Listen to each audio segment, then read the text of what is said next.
এই দাঁড়াও দাঁড়াও, এইদিকে আসো আর একবার আমার কথাটা শুনে যাও। যেদিন ঈদ ছিল সেই দিন তো সারাদিন বৃষ্টি হয়েছে। ঘুম থেকে উঠে দেখি আজকে তো বেশ ভালো রোদ উঠেছে। So hey guys, this is me Neelpadma, welcome back to Neel's world. আর এইদিকে শীতকাল যেতে না যেতেই গ্রীষ্মকাল, আর গ্রীষ্মকাল আসতে না আসতেই বর্ষাকাল চলে এসেছে। তোমাদেরকে একটা জিনিস দেখাই, দাঁড়াও। পাশেই টুইঙ্কেল বাবুকে ওর খাবার প্লেটে জল দেয়া হয়েছে। তাও টুইঙ্কেল সুইমিং পুল থেকেই জল খাবে। এত বদমাশ হলে কি আর চলে? আজকে ছিল সানডে, আমার তো সেরকম কোনো কাজ নেই, তাই বেশ অনেকদিন পরেই ভাবলাম আজকে ঠাকুর পুজো করি। মা আমাকে রোজই পুজো করতে বলে, কিন্তু রোজ তো আর নিত্য পুজো করা হয় না আমার। মাই করে রোজ পুজো আর আমি প্রণাম করে নিই। তবে অনেকদিন পর পুজো করে বেশ ভালো লাগলো।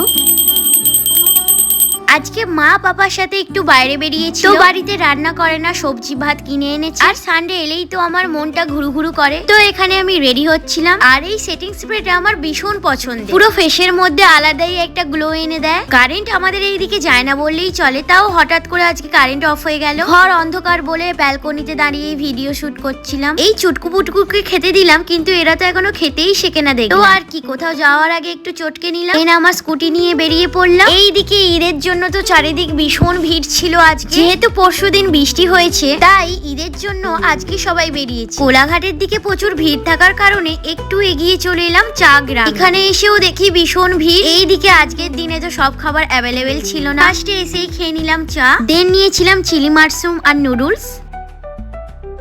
বাড়ি ফেরার সময় কোলাঘাটে ঈদের জন্য ভিড় দেখে তো আমি জাস্ট অবাক হয়ে গেছি। তোমরাও ভিড়টা শুধু দেখো, এতটাই ভিড় ছিল যে বাইক সব নো এন্ট্রি করে দিয়েছে। আর বাগনানে বিশাল শপিং মলের সামনে দেখো যেন বাইকের মেলা বসেছে। দেন আর কি, এত ভিড়ের মধ্যে থেকে লাভ নেই, স্কুটি নিয়ে সোজা চলে এলাম বাড়ি। এসেই একটু ছানাপোনাদের চটকে তাদেরকে খেতে দিয়ে দিলাম, আর আমি নিজেও অল্প করে খেয়ে নিলাম, না হলে তো মা খুব বকবে। আর আমার একটা বন্ধু পুরী গিয়েছিল, সে পুজো দিয়েই প্রসাদগুলো পাঠিয়ে দিয়েছে, তাই একটু প্রসাদ খেয়ে নিলাম। আর মা আজকে আমাকে এখানে মাথায় তেল মাখিয়ে দিচ্ছিল। মাথায় তেল মাখানোর সময় মা এত সুন্দর ম্যাসাজ করে দেয় যে আমার ঘুম পেয়ে যায়। আজকের মতো তবে আমি আসি, আবার দেখা হবে কাল। শুভরাত্রি, টাটা।